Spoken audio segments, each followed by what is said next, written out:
किसान of India में आपका अभिनंदन। शुरू करते हैं हर शनिवार खेती किसानी की बात मेरे यानी परमेंद्र मोहन के साथ।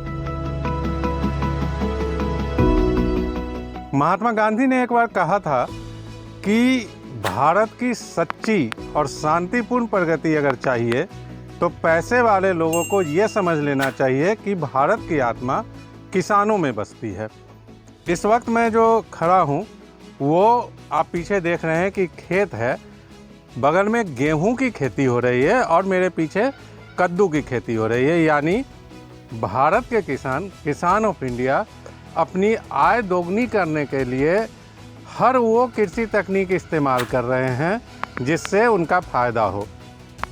एक और पारंपरिक अनाज की खेती और दूसरी ओर सब्जियों की खेती, ताकि आय का संतुलन बना रहे।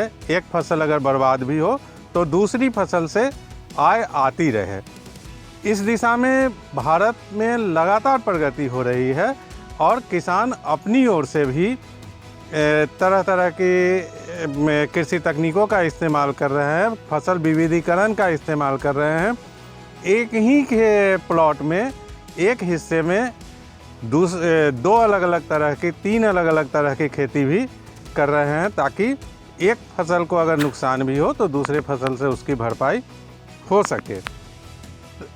एक चीज़ और आपको बता दें कि खेती आय बढ़ाने के लिए अलग अलग विकल्पों को अपनाना किसानों के लिए इसलिए भी ज़रूरी हो गया है ताकि जो बाज़ार है और बाज़ार की जो मांग है उसके मुताबिक वो अपने उत्पाद तैयार कर सकें।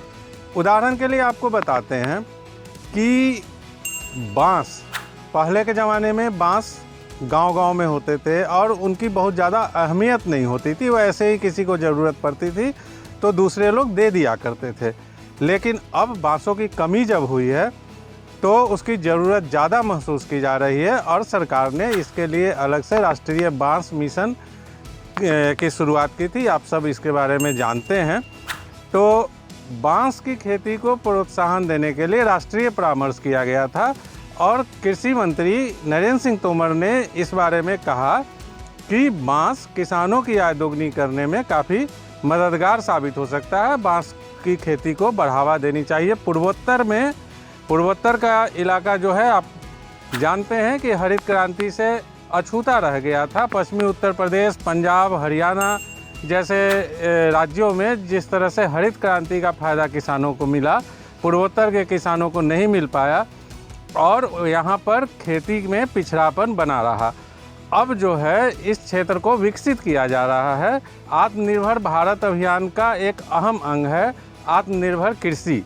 तो पूर्वोत्तर में बांस के विकास को प्रोत्साहन देने के लिए सरकार अलग से भी कोशिश कर रही है और इसको लेकर के प्रोत्साहन दिया जा रहा है।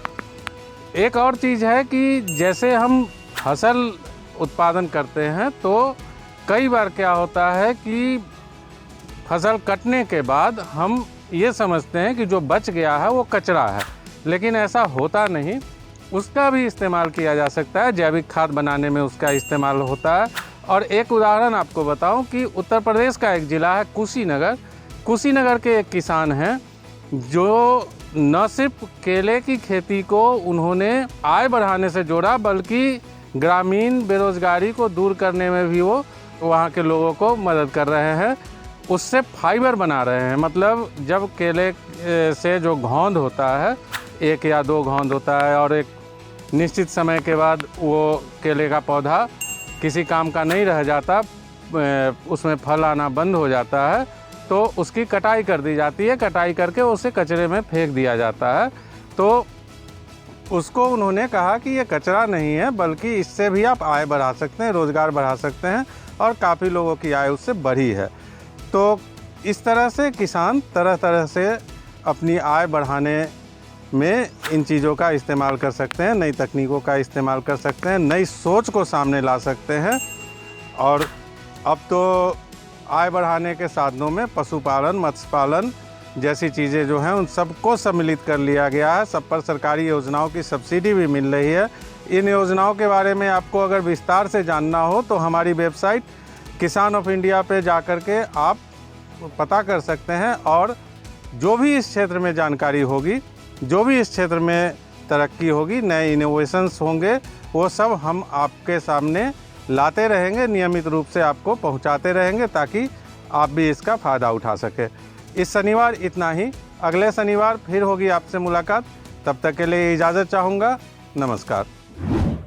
किसान ऑफ इंडिया के YouTube चैनल को सब्सक्राइब करने के लिए नीचे दिया सब्सक्राइब बटन दबाएं और किसान ऑफ इंडिया से जुड़े सभी अपडेट्स को पाने के लिए बेल आइकन दबाना ना भूलें।